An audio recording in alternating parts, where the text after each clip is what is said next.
السلام علیکم ورحمۃ اللہ وبرکاتہ۔ صلی اللہ علیہ حبیبہ محمد وآلہ وسلم۔ آج 4 ربیع الاول 1445 21 ستمبر 2023 بروز جمعرات، فقیر آپ کی خدمت میں حاضر ہے۔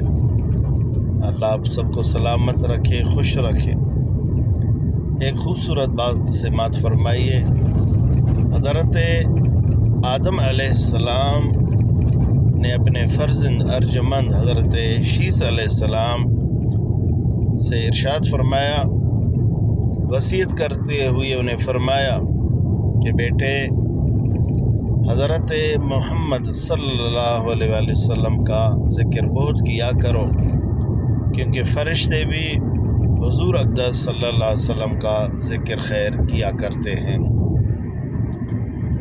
دعا ہے اللہ تبارک و تعالی آپ کو، اس فقیر کو، حضور کا ذکر خیر کرنے کی توفیق نصیب فرمائے۔ ہم سب کو اس ماہ مبارک میں ہر طریقے سے حضور کی سیرت صورت پوری زندگی اطاعت اتباع شریعت پاک قرآن حدیث کے روشنی میں بیان کرنے کی سننے کی توفیق نصیب فرمائے۔ اللہ سب کو سلامت رکھے۔ اس فقیر ابن صدیق محمد حضور بخش مجددی مسکین پوری کو اپنی دعا میں یاد رکھیں۔ والسلام، خدا حافظ۔